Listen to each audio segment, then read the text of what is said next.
Assalamualaikum warahmatullahi wabarakatuh.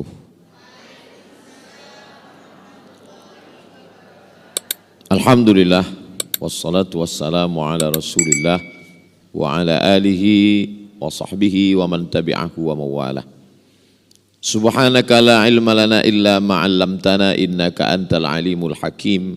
Rabbi syrah li sadri wa yassir li amri wa hlul uqdatan min lisani yafqahu qawli. Ciri daripada masyarakat Melayu dalam berbahasa adalah berpantun. Boleh saya berpantun? Kalau tuan ke Bandar Seri Begawan, belikan saya satu tembikar. Ustazah Fatimah membaca Al-Quran, hati saya pula yang berdebar-debar. Saya belum pernah lagi kalau buat tazkirah pengajian beliau baca Quran, belum pernah. Baru sekali linah di Brunei Darussalam. Biasa kalau dia ada tahsin, ada tajwid, dia punya program sendiri. Saya punya program sendiri. Hari ini Masya Allah saya dimaklumkan oleh Puan Khadijah. Saya tanya tadi di jalan, kita dengan siapa kajian ini? Kata beliau, kita akan jumpa dengan semua perempuan-perempuan di Brunei Darussalam.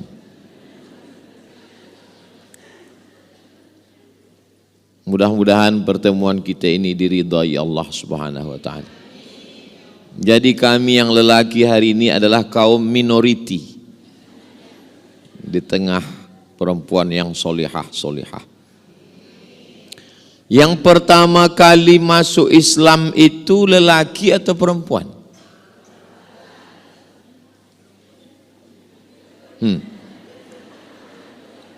Ada.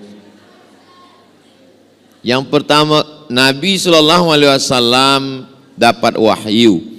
Iqra bismi rabbikal ladzi khalaqa khalaqal insana min 'alaqin iqra wa rabbukal akramul ladzi 'allama bil qalami 'allamal insana ma lam ya'lam. Selepas itu dia balik. Dia menggeletar sejuk, diselimuti oleh Khadijah. Dan Khadijah membawa Nabi Muhammad SAW kepada seorang lelaki saudara dia namanya Waraqah bin Naufal. Kata Waraqah, yang turun itu adalah malaikat Jibril yang dulu pernah turun kepada Ibrahim, yang pernah turun kepada Musa, yang pernah turun kepada Isa, dan sekarang dia turun kepada Nabi Muhammad SAW. Maka yang pertama kali percaya itu adalah Khadijah. Khadijah itu lelaki apa perempuan? Perempuan. Abu Bakar Siddiq selepas itu. Yang pertama kali beriman kepada Allah, yang Rasulnya adalah Nabi Muhammad SAW adalah perempuan. Yang pertama kali masuk surga lelaki atau perempuan? Nampaknya perempuan ini menjawab perempuan semua. Waktu Nabi SAW masuk ke dalam surga, Nabi memandang ke belakang. Nabi tengok di belakang itu seorang perempuan. Nabi bertanya, kenapa kamu masuk surga? Perempuan itu menjawab, saya membesarkan anak-anak yatim. Kematian suami, dia jaga dirinya, dia jaga harkat martabat kemuliaannya, dan dia jaga anak-anaknya. Maka dia masuk surga di belakang Rasulullah sallallahu alaihi wasallam. Surga di bawah tapak kaki. Belum ada lagi hadis surga di bawah tapak kaki ustaz. Tak ada. Ada seorang lelaki datang menjumpai Nabi Muhammad SAW. Saya nak ikut perang jihad supaya saya mati fisabilillah masuk surga. Kata Nabi, alaka min ummin, ibu engkau masih hidup? Kata dia, ada. Kata Nabi, ilzam rijlaiha fa thammal jannah. Kau jaga kedua kakinya, maka engkau akan masuk surga. Menjaga kakinya saja masuk surga, apalagi memuliakan kepalanya. Begitulah perempuan. Makanya ada satu kalimah Hikmah bukan hadis Nabi. An-nisa imadul bilad. Perempuan itu adalah tiang negeri. Idza salahat salahatil bilad. Kalau perempuannya baik, negeri menjadi baik. Wa idza fasadat, kalau perempuan rosak, fasadatil bilad, maka negeri pun menjadi baik. Saya sudah datang ke Brunei Darussalam dari tahun 2007. Sekarang sudah 2024. Barulah saya tahu rahasianya kenapa Brunei Darussalam ini baik. Rupanya karena ada perempuan-perempuan yang baik. Yang baru hari inilah jumpa saya secara khas. Selama ini dia di belakang saja, tak nampak. Hari ini Masya Allah, tabarakallah. Langkah, rezeki, pertemuan, maut, kuasa Allah subhanahu wa ta'ala. Tajuk kita pagi ini, mengelakkan fitnah wanita akhir zaman. Saya ringkaskan pada 7 fitnah. Kenapa 7 Ustaz? Kalau nanti ada Ustaz yang sebutkan fitnah wanita ada 10, ilmu dia lebih banyak. Kalau ada Ustaz yang katakan fitnah wanita ada 3, waktu dia lebih sikit. Saya hadkan pada 7 supaya kita boleh ingat baik-baik. Yang pertama fitnahnya adalah la takhda'na bil qaul. Jangan bersuara lemah gemulai. Tak boleh. Sebab kenapa tak boleh? Yatma'alladzi fi qalbihi marad. Ada lelaki fi qalbihi marad, di dalam hatinya ada penyakit. Bila dia dengar suara perempuan yang lemah gemulai mendayu-dayu, dia terus macam kerasukan setan. Sebenarnya setan tak ada ganggu dia. Banyaklah perempuan asal suami tak sembayang adu pada ustaz, minta bacakan ayat, hembuskan ke air. Ustaz tolong bacakan ayat ke air ni, kenapa nampaknya suami saya diganggu setan. Bila kita bacakan, biasa kalau orang diganggu jin, hantu, setan, kita bacakan ayat, dia ada respon, dia ada macam. Tapi yang ini tak ada pun. Rupa-rupanya setan tak ada ganggu dia. Kata setan, saya memang dah lama tak ganggu sebab dia lebih parah dari saya lagi, kata setan. Jadi tidak boleh bersuara mendayu-dayu, lemah gemulai, lembut-lembut. Jadi mana tahu ada orang miss call, salah sambung telefon. Dia telepon, Assalamualaikum. Waalaikumsalam. Ini di mana? Bandar Seri Begawan. Tak boleh. Sebab berawal dari suara. Lelaki tidak melihat, dia dengar suara, dan suara itu Masya Allah. Jadi bersuara biasa-biasa saja. Tak perlu, ada suara ni macam berangin-angin sikit. Nanti saya sebutkan, macam perempuan pula bunyi saya, na'udzubillah. Jadi perempuan dari mula suara. Makanya ada setengah ulama mengatakan sautul mar'ati auratun. Suara perempuan aurat. Setengah, tak banyak. Nanti bila ada orang mengatakan, betul ke Ustaz Abdul Somad suara perempuan itu aurat? Kalau suara perempuan aurat, maka berdosalah saya dari tadi. Dari tadi saya mendengar solawat. Saya masuk tadi dengar sambut solawat. Itu solawat perempuan kan? Kalau begitu berdosalah mendengar solawat. Berdosalah mendengar suara perempuan membaca Quran. Itu kan istri ustaz, lelaki yang lain tak mahram dengar suara. Maka makna suara perempuan boleh menjadi aurat kalau suara itu takhda'na bil qaul, merendah, mendayu, lemah gemulai, terlalu lembut, dibuat-buat. Adapun suara yang biasa saja, suara membaca Quran, suara bersolawat, suara marhaban, suara tala'al badru alaina, suara nasyid yang baik-baik, maka itu baik. Mana dalilnya?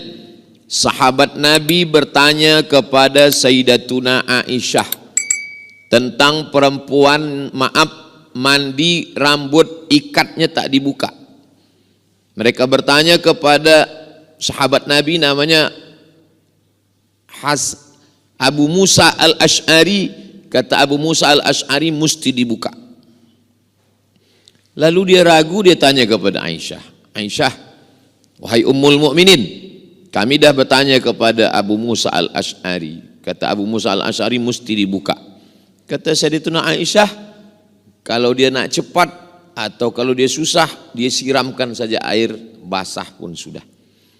Macam mana sahabat lelaki boleh mendengar suara Aisyah kalau suara itu aurat? Itu menunjukkan suara mengajar boleh. Khudhu nisfadinakum min Humaira. Ambil setengah agama Islam ini dari Humaira, dari perempuan yang kulitnya putih kemerahan kena cahaya matahari, Aisyah. Setengah agama ini diambil daripada Aisyah.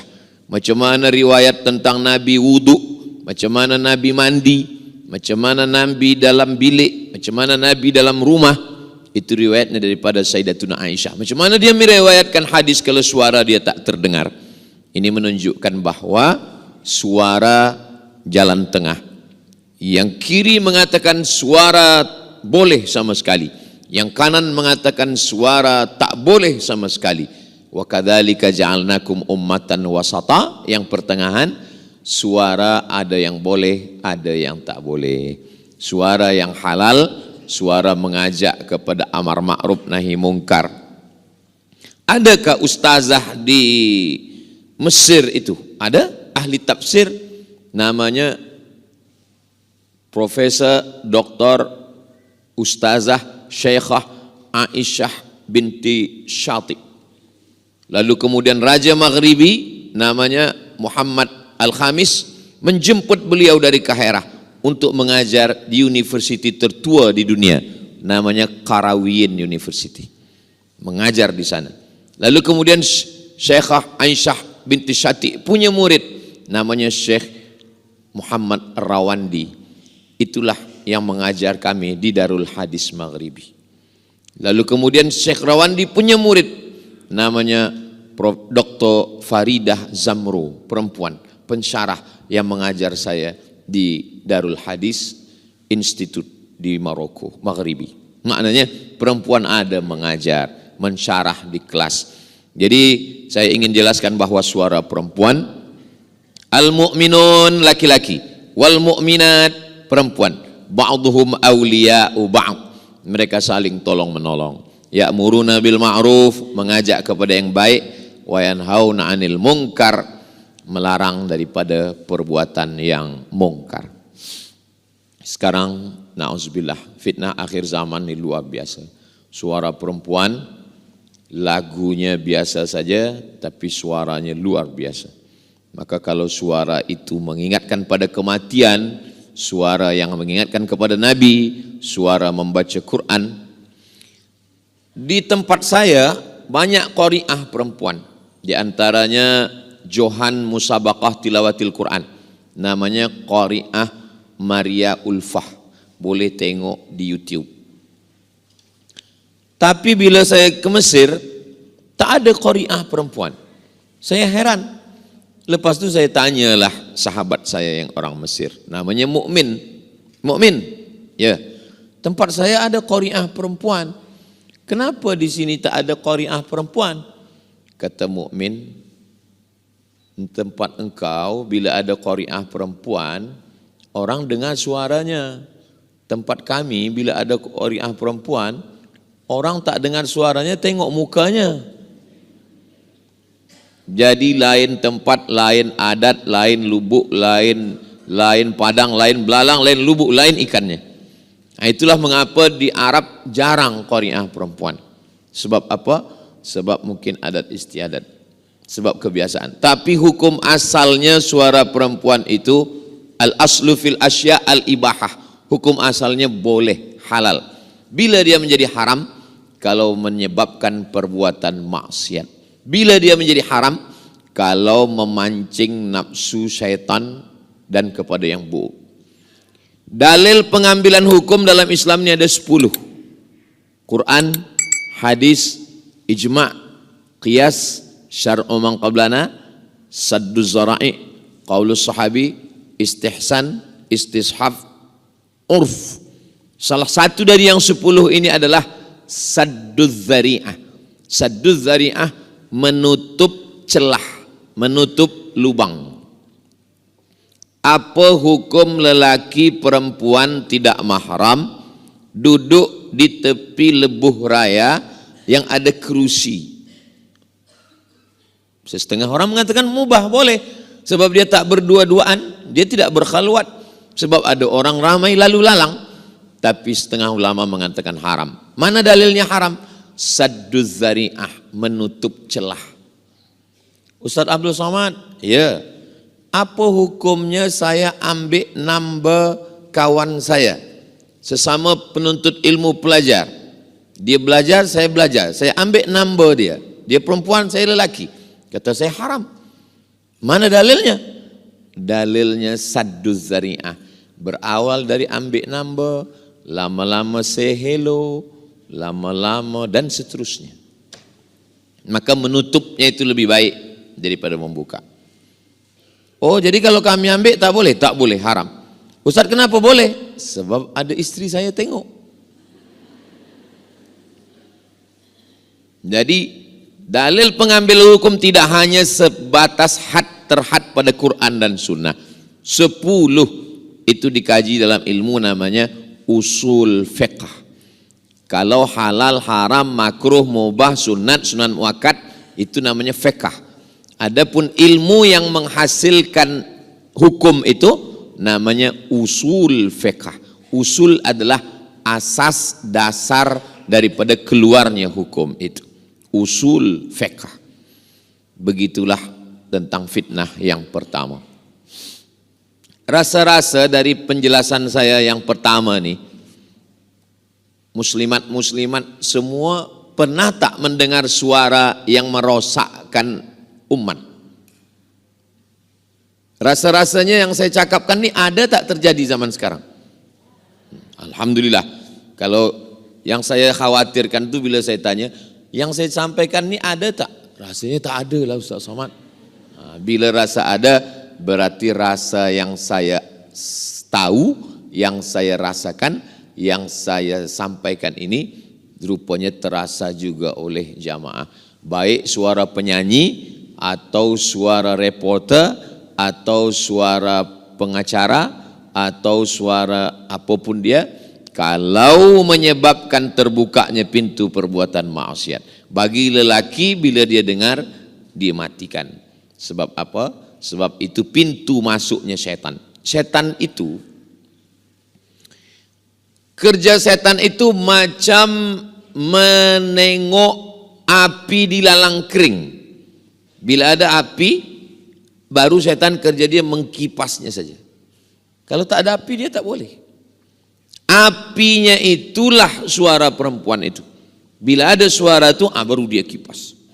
Makanya bila ada api, kita siram lekas dengan air, padam. Selepas padam, setengah mati setan mengkipas, dia tak akan. Sebab pintunya sudah ditutup. Pintu melalui telinga. Inna sam'a dari telinga, wal basar, mendengar suara ingin menengok. Selepas nampak berfikir. Inna sam'a pendengaran, wal basar pandangan, wal fuad hati dan pikiran. Dari telinga masuk ke mata, masuk ke hati, masuk ke pikiran, digerakkanlah kepada kaki, tangan, lisan, maaf, kemaluan semuanya. Maka ditutup dari pendengaran yang tak baik. Yang kedua, la yadribna bi arjulihinna, tak boleh memukulkan kaki ke lantai. Apa pula ni perempuan tak boleh memukul kaki ke lantai? Sengaja dipasang gelang yang berbunyi di kaki. Selepas itu bila lalu dipukulkan ke lantai, supaya dia berbunyi bergemerincing, kerincing, kerincing, kerincing, kerincing, untuk menarik perhatian orang banyak. Saya pernah bertamu ke rumah orang. Saya duduk di bawah. Tiba-tiba saya dengar kerincing. Rumah dia 2 lantai, ada tangga. Saya tengok, tertunduk balik. Suara kerincing.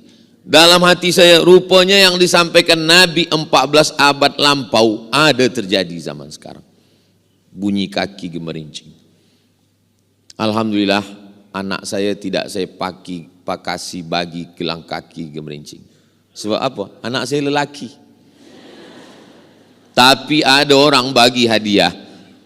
Ustaz Abdul Somad, ini saya bagi gelang kaki. Kata saya, anak saya lelaki Tuan Haji. Ustaz pakaikan kejap, ambil gambar, lepas tu buka balik. Nak senangkan hati saja. Sebab adat kampung kami suka kalau budak kecil dipakai ke gelang kaki. Katanya. Saya pakaikan kejap, ambil gambar, kirim pada dia, lepas tu saya simpan sampai sekarang. Apa maknanya? Kalau hanya setakat itu tak apa, atau tak berbunyi. Tapi makna ayat ini sebenarnya bukan khas pada gelang saja. Semua yang menyebabkan mata orang tertengok, maka dia boleh menjadi haram, sama macam hukum gelang kaki tadi. Dipakai kasut yang tumitnya 15 cm. Dia berjalan, kita yang sakit jantung. Menengok dia lalu, dipakai. Maka ada orang bertanya ke saya, Ustaz Abdul Somad, ya, betul ke ada hadis yang melarang tak boleh mengikat rambut ke asnimatil bukhti, seperti punuk onta? Itu pun sebenarnya daripada ayat ini juga. Inti daripada maksudnya adalah mencari perhatian, iltifatun nazar, membuat orang terpandang. Jadi kalau hanya setakat rambut panjang kemudian dia ikat. Sebab bila rambut ni tak diikat, rambut ni kemana-mana. Bila nanti sampai rumah dibuka, waktu membuka tu rambut ke hadapan, laki masuk bilik, dia baca ayat kursi. Ini aku bang, bini engkau, kata. Bukan hantu. Ini maknanya bila dia ikat sikit, agak naik sikit, tak apa. Sebab maknanya bukan tak boleh mengikat. Maknanya sengaja memang dipasang tinggi ke atas. Supaya apa? Supaya ditengok orang. Sebab ada salah satu sifat perempuan, dia ingin supaya ditengok, dipandang, diperhatikan. Itulah mengapa suami mesti memperhatikan istri. Sebab bila suami tak memperhatikan, tak membagi pujian, dia ingin diperhatikan orang lain. Melalui apa? Melalui social media. Dia akan letakkan gambar, lepas dia letak, dia tengok. Kenapa tak ada like nih? Rasa-rasa dah 3 jam tak ada like. Rupa no connecting. Jadi mesti ada perhatian. Maka lelaki bila dia balik, walaupun sekarang ni yang mendengar muslimat, tapi saya yakin balik dari sini lelaki-lelaki juga bila di-upload nanti, lelaki juga menonton, dia dengar ulang. Oh, nampaknya ini untuk perempuan, tapi juga bagi kami untuk lelaki. Nanti bagikan ke suami-suami, anak-anak lelaki semua di channel Ustaz Abdul Somad Official. Subscribe, like, share and comment, supaya mereka boleh tonton, boleh tengok. Semuanya, dari mula pakaian, ada model pakaian ini yang kalau angin kencang dia boleh terbang macam kelambu. Kita disuruh biasa-biasa saja. Ini nampaknya Ustaz Somad macam menyindir-nyindir kami ini. Tidak. Saya adalah ustaz yang tak pandai sindir menyindir.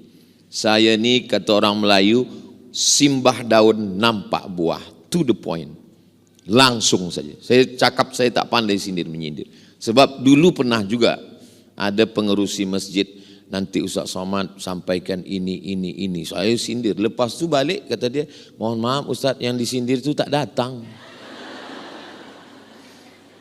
Jadi saya tak pandai sindir menyindir. Kalau saya cakap terus saja saya sampaikan ayat, terus saya sampaikan hadis. Masalah manusia suka tak suka, kita balikkan pada Allah Subhanahu wa taala semuanya. Qalbul mu'min baina asabi'ir rahman.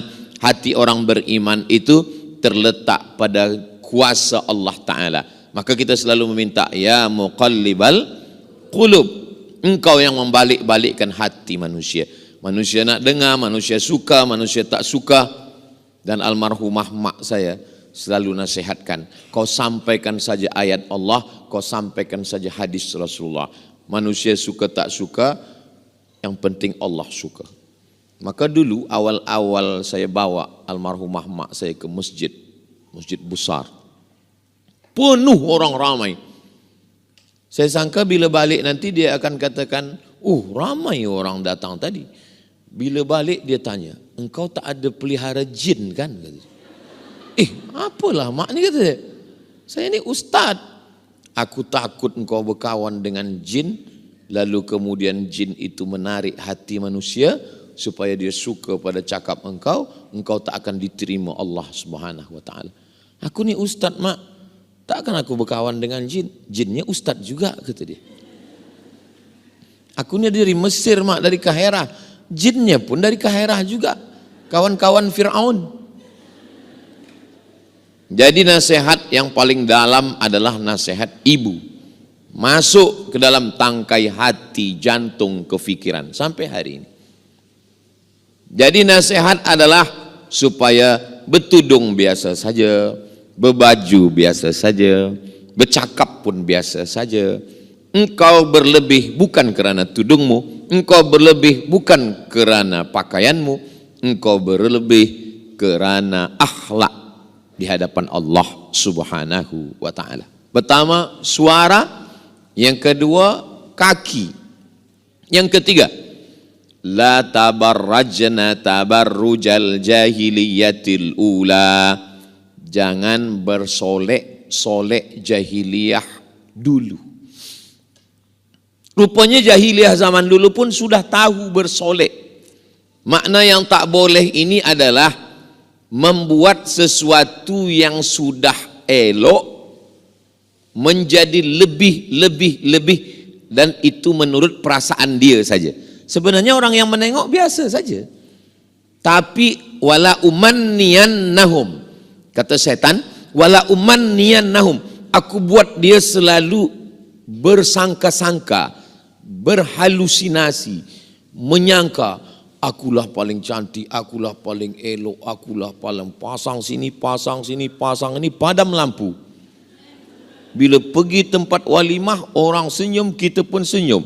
Orang gelak, kita pun gelak. Rupanya yang digelakkan orang kita. Sebelah hijau, sebelah biru. Jadi sebetulnya Islam ni susah betul, Ustaz Abdul Somad. Islam tak susah. Sebab Islam ingin kita natural, kita tabi'i, kepada tabiat awal. Makanya tidak boleh, hadisnya diriwayatkan oleh Abdullah bin Mas'ud radhiyallahu an. La'anallahul washimat. Allah melaknat perempuan tukang tato. Karena zaman dulu yang membuat tato itu perempuan. Diletak di sini. Nanti bila puan muslimat pergi umrah, cuba tengok orang-orang yang Arab Badui. Orang Arab Badui nampak, nanti tatonya di sini, di sini. Masih ada lagi zaman sekarang. Nampak bekas tato. Sini, di sini, di sini.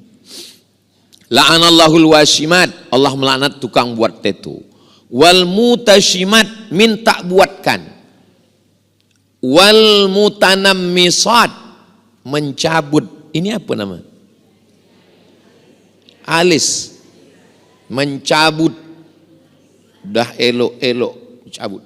Wal mutafallijat, gigi. Dipotong ke.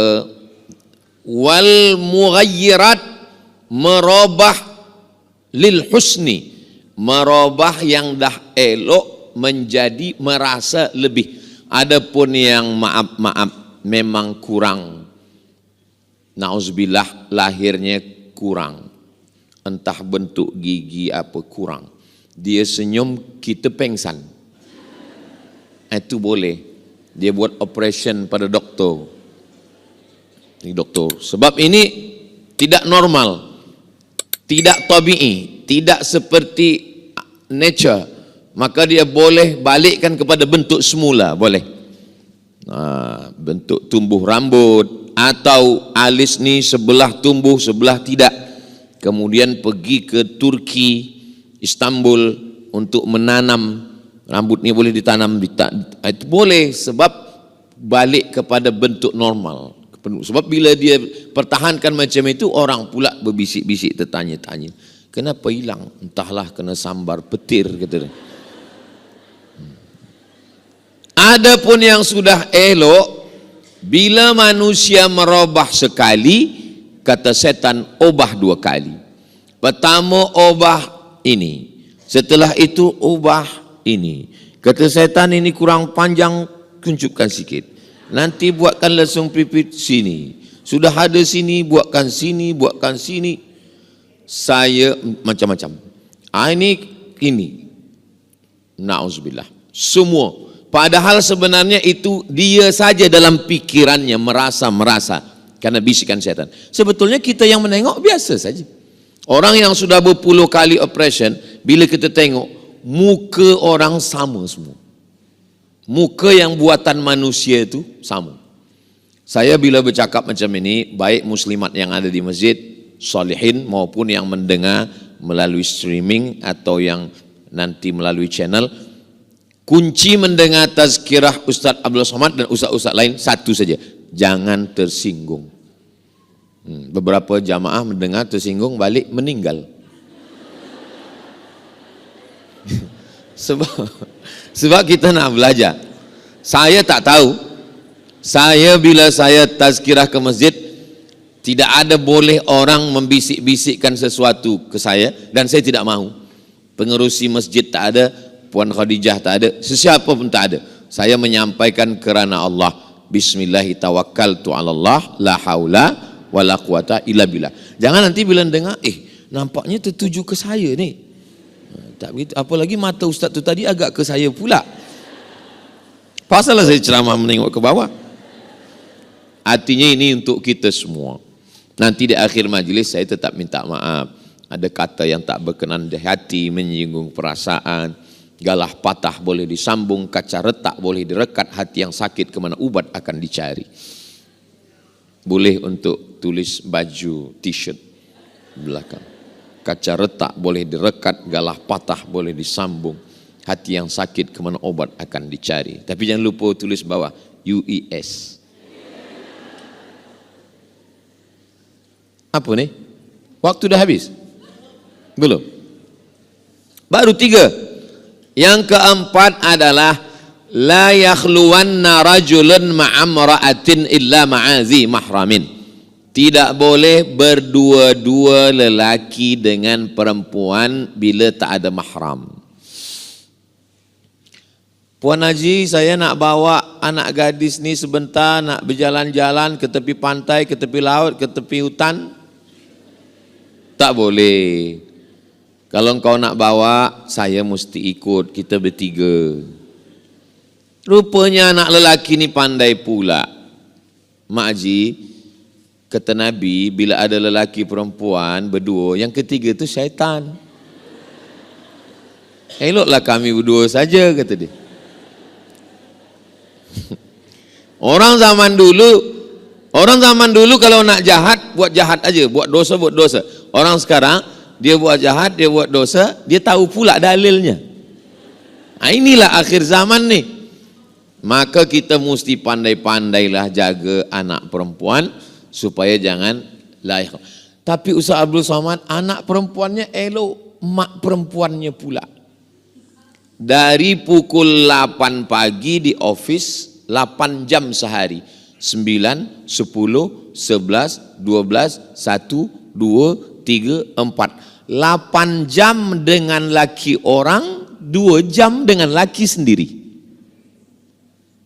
Berawal dari jumpa, bercerita, merasa tenang, na'udzubillah. 6 langkah syaitan. Yang pertama, nazratun, pandangan. Selepas memandang, fabtisamun, senyuman. Selepas senyuman, fasalamun, salam. Macam mana suara kambing? Be. Macam mana suara ayam? Kuku kuku. Macam mana suara kerbau? Mo. Macam mana suara buaya? Hai sayang. Pertama, nazratun, pandangan. Yang kedua, fabtisamun, senyuman. Yang ketiga, fasalamun, salam. Yang keempat, fakalamun, mula bercakap. Yang kelima, famau'idun, temu janji. Yang keenam, faliqaun, berjanji. Habislah sudah. Makanya bunyi ayatnya, la tattabi'u khutuwatis syaitan. Jangan ikuti langkah-langkah syaitan. Syaitan tidak ada pernah, maaf cakap, syaitan tidak pernah mengajak berzina. Dia hanya mengajak melangkah. Maka Islam datang memutuskan langkah itu. Ini dah macam abang saya, ini dah macam pakcik saya, ini dah macam guru saya, ini dah macam saudara saya. Berawal dari macam, berakhir dengan macam-macam. Waspadalah, setan belum pencen. Maka bunyi ayatnya, la taqrabu, jangan mendekati. Itulah pentingnya kita tahu. Saya bila ada jadwal ke Brunei Darussalam 4 hari. Hari Rabu, hari Khamis, hari Jumat, hari Sabtu bertolak. Macam mana puan jadwal, macam mana bila, macam mana ini, semua WhatsApp, handphone saya tak ada password. Istri saya tengok apa yang kami bahaskan, apa yang kami cakapkan. Begitu juga.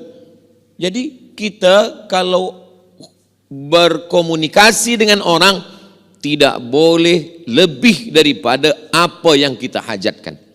Tidak boleh bercerita kepada orang membuat kita tenang, walaupun itu ustaz, walaupun kita guru. Ustaz Abdul Somad, saya nak menceritakan sesuatu nih, datang ke rumah. Kalau kita ke tempat makan, jangan, nanti saya membayar. Tak apa juga, bukan saya ni bakhil, pelit. Saya tidak mahu nanti jadi fitnah.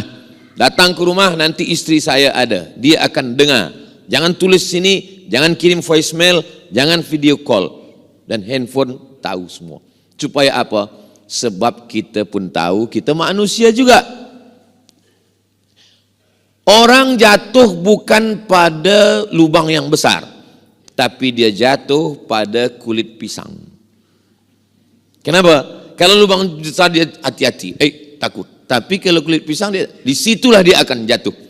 Maka kita mesti berhati-hati. Ini tentang masalah berdua-duaan dengan yang tak mahram.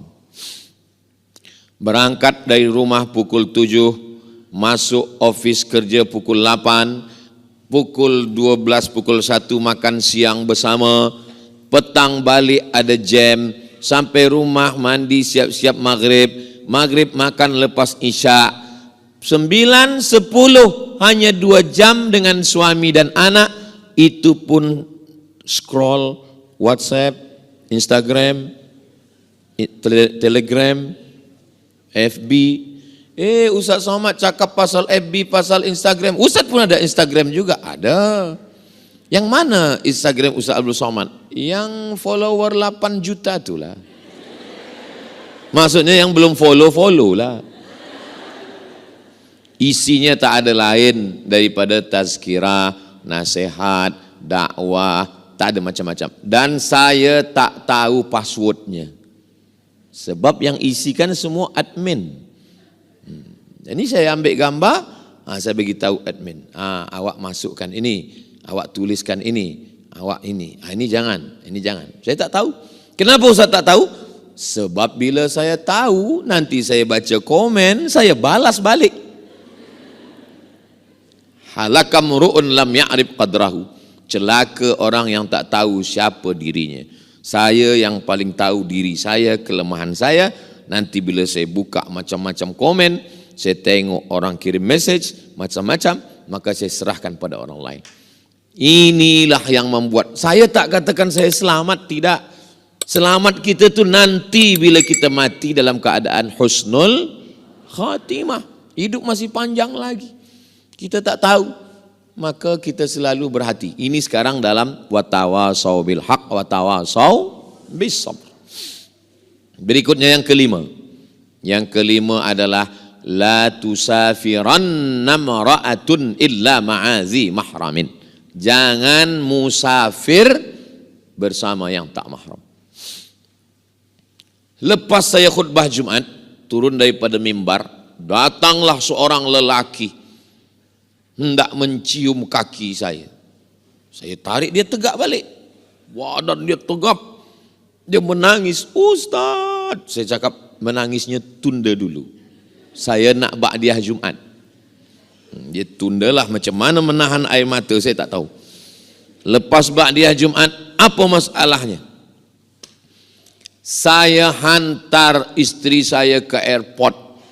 Dia nak pergi keluar, nak kerja dengan bos.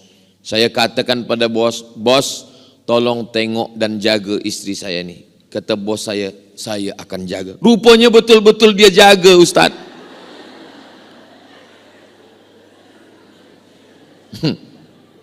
Dah berapa lama? Dah 2 tahun, Ustaz. Macam mana nih, Ustaz? Putuskan daripada office dia, awak pindahkan tempat lain, awak pegang handphone dia, putuskan kontak, jaga.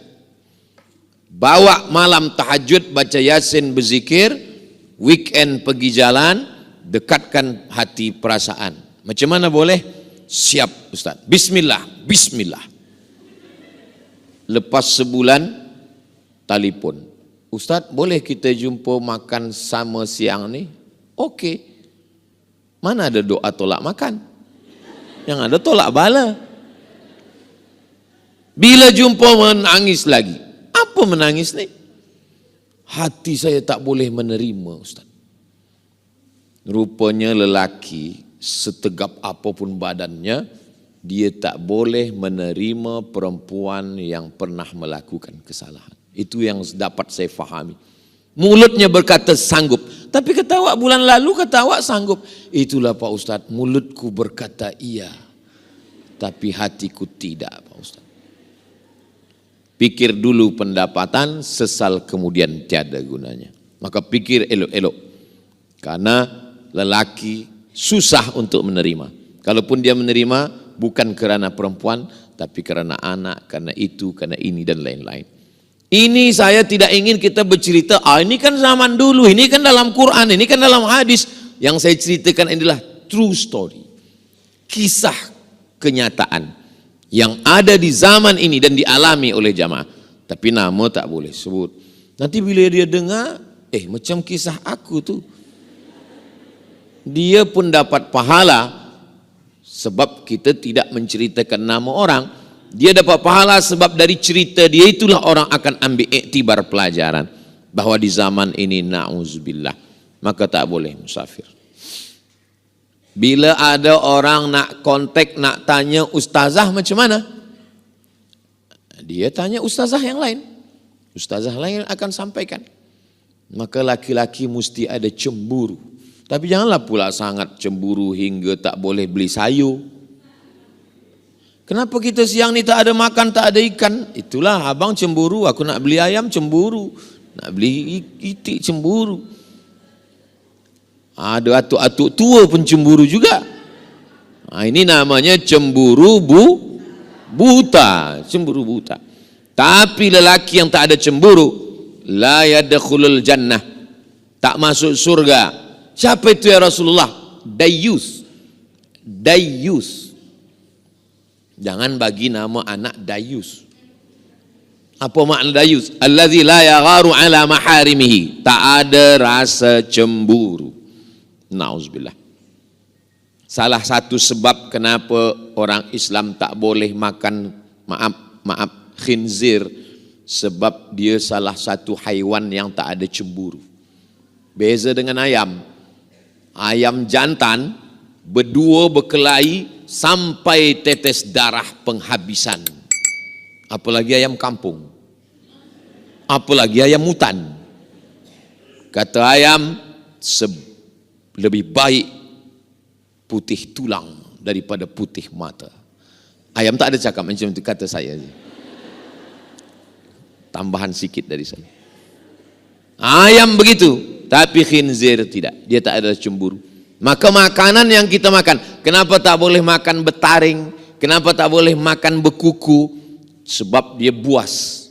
Maka makanan akan masuk sifatnya ke dalam badan kita. Jaga makanan kita. Sebab makanan itu mempengaruhi cara kita berpikir. Makanan berubah menjadi darah.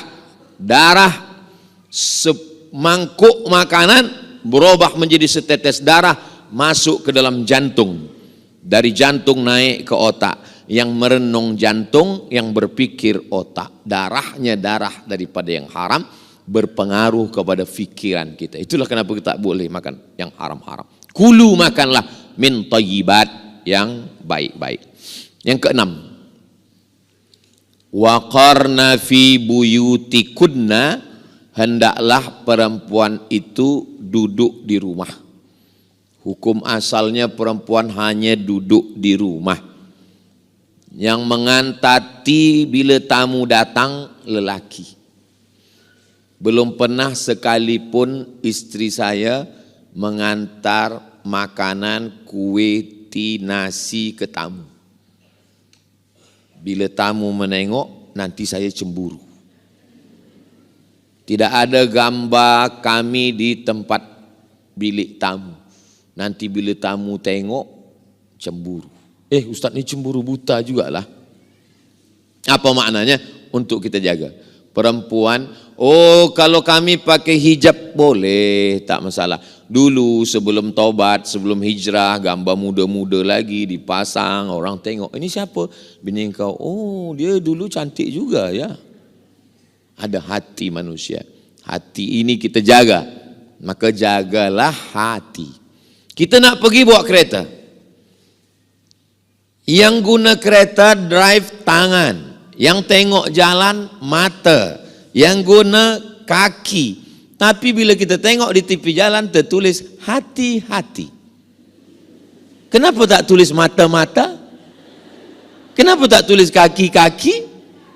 Sebab kita mesti jaga hati supaya jangan sampai sakit. Tahu semua. Begitulah Allah Subhanahu wa taala menjaga hati. Jadi kalau hati kita, saya pagi ini boleh menyampaikan selesa karena yang menyampaikan dengan yang menerima hatinya sama-sama terbuka. Tanyalah pada ustazah, ustadz yang biasa bagi tazkirah, macam mana rasanya menyampaikan kajian pada orang yang hatinya tertutup. Susah kita. Pernahkah ustadz mengalami macam itu? Ya, berat, rasanya payah nak bercakap. Bila tu ustadz? Tazkirah sebelum buka puasa. Saya tidak mahu diminta bagi tazkirah sebelum buka puasa. Sebab apa? Orang hati tertutup, mata tertutup. Ustaz Abdul Samad, ya, bolehkah datang ke majlis kami? Apa program kita? Tazkirah sebelum buka puasa? Tak. Saya dah mengalami beberapa kali. Kejap tengok jam, kejap tengok. Mungkin dia tengok muka saya macam ayam goreng. Alhamdulillah, akhirnya penderitaan pun berakhir. Terdengar juga suara azan. Allahu Akbar, Allah.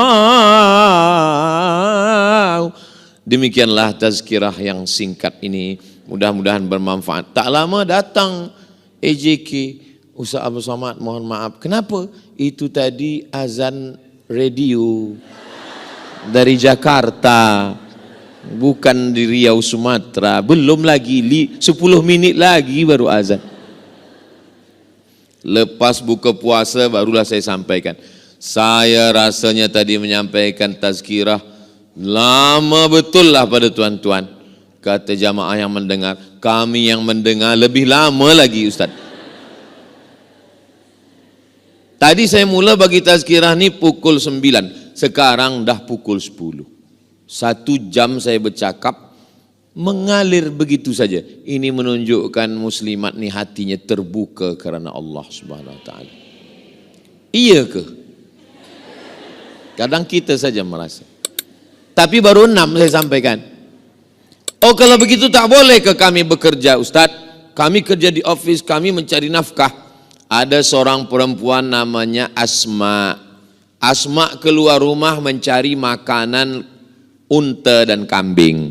Manakala Nabi menengok, Nabi tolong dia, Nabi bawakan sampai balik ke rumah. Asma ini anak Abu Bakar Siddiq, saudara Aisyah. Itu dalil perempuan boleh bekerja, bukan tak boleh. Untung saya tak terlupa menjelaskan ini. Kalau saya lupa, semua resign esok. Semua keluar office. Datuk Mufti dan Menteri Agama pihin mungkin akan telefon, Ustaz Abdul Somad jangan datang Brunei lagi sebab semua perempuan dah keluar office. Sebab tazkirah semalam lupa Ustaz bagi tahu. Maksudnya kalau dia cukup syarat boleh. Cukup syarat apa? Dia PhD, dia master, dia BA, dia punya ilmu, dia menutup aurat, dia menjaga diri, dia izin suami. Perempuan yang melangkahkan kaki selangkah dari rumah, tidak izin suami, dari mula langkah pertama sampai dia balik, laknat daripada malaikat. Laknat artinya ba'idun anir rahmah, jauh daripada rahmat Allah. Abang, izinkan saya nak bekerja ni, saya ada peluang. Kalau abang izin ya, awas kalau tidak. Tak boleh. Jadi izin ialah.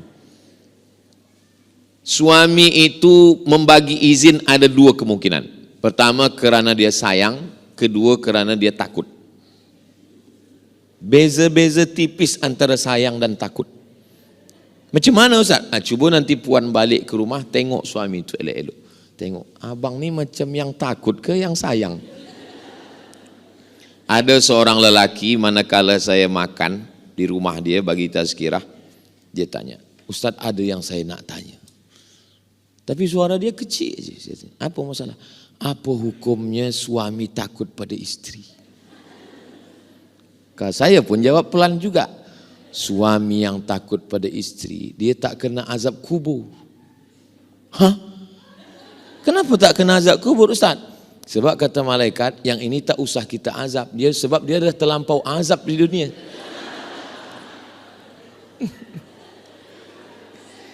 Semua perempuan itu yang membebel, yang bercakap, itu semuanya bukan kerana dia jahat, tapi kerana dia ingin suaminya selamat.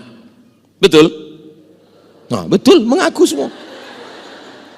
Abang di mana, balik pukul berapa, mana duit, ini ada kain jangan lupa bawa sembayang, ini dah sembayang atau belum, miss call ini dah di mana, dengan siapa, di mana, tanya. Kenapa Ustaz tahu? Sebab banyaklah jamaah kejap-kejap ambil gambar dengan saya, kejap-kejap ambil gambar. Lama-lama saya, awak dah ambil gambar hari ini 3 kali, kenapa? Nak kirim pada orang rumah Ustaz. Sebab bila saya kirim ke dia dengan Ustaz, dia tenang. Engkau dengan siapa? Aku dengan kawan yang mancing. Oh, kamu mancing apa ni? Mancing masalah. Dengan siapa? Dengan Ustaz Somad. Alhamdulillah. Padahal dengan saya kejap je, lepas tu dia pergi. Maka perempuan boleh bekerja atau mohon maaf pendapatan suami kurang. Jodoh kita tak tahu. Lalu kemudian dia bekerja, boleh. Abang, aku ni bekerja. Sebab apa? Sebab nanti bila ada zakat, aku bagi zakat. Mana boleh isteri bagi zakat ke suami? Suami dapat duit, isteri dapat duit. Apa beza duit isteri dengan duit suami? Pada duit suami ada hak isteri, nafkah namanya. Tapi pada duit isteri tak ada hak suami. Duit puan 100% untuk puan. Tak ada hak anak, tak ada hak suami, tak ada untuk air, tak ada untuk lampu, tak ada untuk kereta, tak ada untuk semua 100%.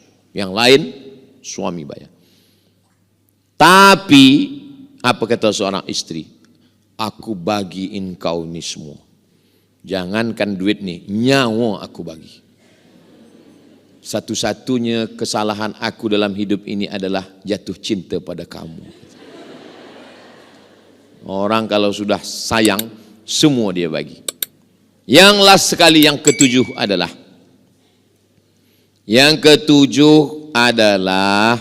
yaitunya perempuan yang menderhaka.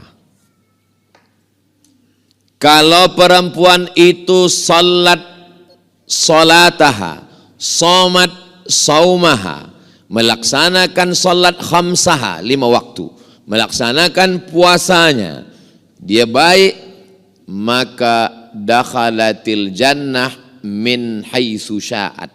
Dia masuk surga dari pintu mana saja yang dia suka. Ada orang bersedekah, masuknya dari babus sedekah. Ada yang rajin puasa, masuknya dari pintu babur rayyan. Ada yang suka berjihad, masuk dari babul jihad. Tapi istri yang solihah, kata Allah Ta'ala, masuklah engkau ke surga dari pintu mana saja yang kamu mahu. Mudah-mudahan puan muslimat semua masuk dalam golongan itu.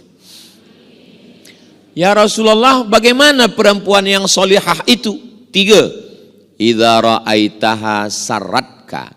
Kalau kau tengok dia, senang hatimu. Kalau kau tengok dia, senang hati. Maka berusahalah untuk menyenangkan. Kalaupun bersolek, bersoleklah untuk suami. Ustaz, boleh ke rambut saya celup 3 color? Yang tengok siapa? Yang tengok suami saya. Boleh. Tapi banyak orang sekarang bila dia bersolek, ditengok laki orang.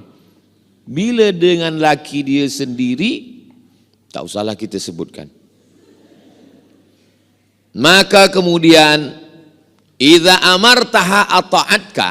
Kalau engkau perintah dia patuh dan taat.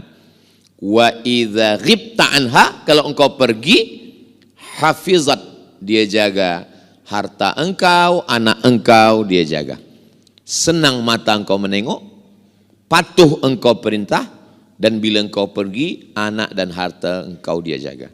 Jangan sampai laki pergi, bila balik anak hilang, harta melayang. Balik 2 telinga anak hilang. Na'udzubillah. Itulah 7. Bila ada yang menyampaikan lebih, itu kelebihan ilmu pada tuan-tuan guru kita.